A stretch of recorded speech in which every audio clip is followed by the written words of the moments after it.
जब आप कमजोरी में जीते हैं, आप बीमारी में जीते, तो मतलब आप कड़वाहट में जी रहे हैं, आप माफ करना नहीं चाहते। क्रूस पर यीशु ने हमारे रोगों के लिए, हमारे पापों के लिए दर्द का भुगतान कर दिया, भुगतान कर दिया है। और उसका भुगतान आध्यात्मिक क्षेत्र में एक कानूनी लेन देन की तरह है। उसने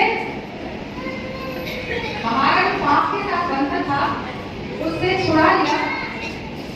अपनी बात सुनना, यीशु आया, उसने पाप से छुड़ा दिया, लेकिन क्या इंसान ने पाप करना बंद कर दिया?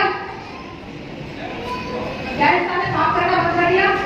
क्या शराब पीना बंद कर दिया? सिगरेट पीना, क्या लत में जीना बंद कर दिया? नहीं। इसीलिए आप और मैं भी बोलूं, क्योंकि हम माफ किए गए, लेकिन फिर से हम गिर गए और रोज गिर जाते। उस दिन क्रूस पर क्या हुआ था? ध्यान से सुनिए।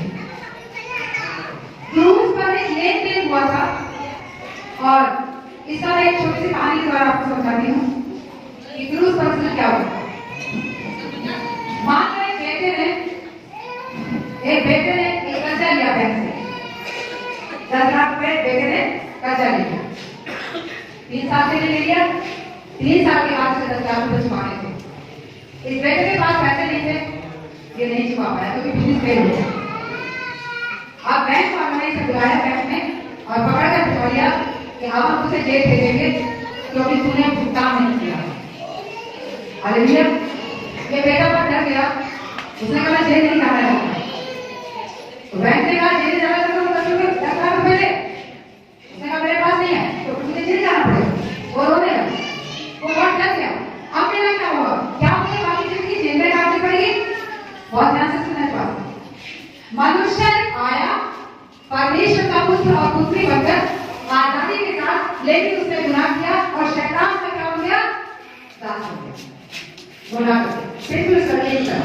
आप शैतान क्या कहता है? आपको तो नरक में जाएगा और अंदर के रोए जैसे बेटा हुआ। उसे कुछ समझ में नहीं आया बेटे को। उसने कहा क्या मैं एक कॉल कर सकता हूँ?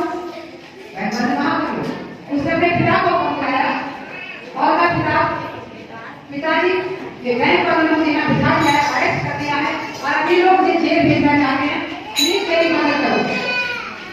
ये लोग 10 लाख रुपए मांग रहे, मेरे पास नहीं है। वो बाप उसी वक्त बैंक आया, 10 लाख रुपए का बैंक साथ लाया, बैंक वालों को दिया, अपने बेटे को चला दिया। इसी तरह से जब इंसान कैद हो गया, शैतान की कैद में आ गया और उसका दास बन गया, उसकी कैद में अगर नरक में जाने को तैयार था, सही समय पर यीशु आया। प्रभु बहुत ही कानूनी रूप से चलने वाला, व्यवस्था में चलने वाला। उसने ये नहीं कहा शैतान छोड़ दे बच्चों को, नहीं, क्योंकि परमेश्वर ने व्यवस्था बनाई है, इसने भी व्यवस्था को नहीं तोड़ा। उसने भुगतान किया। किस चीज का भुगतान किया? हमारे गलतियों का, हमारे पापों का। और इसके लिए उसने क्या किया? अपना जीवन दिया। क्रूस पर उस दिन मैं और आप हमेशा के लिए पापों के बंधन से आजाद हो गए थे। हालेलुया। हमेशा के लिए आजाद हो गए। यीशु ने कहा तू मेरे बच्चों को, मेरी रक्षा को बांध के नहीं रख सकता, मैं तुझे पूरी कीमत दूंगा।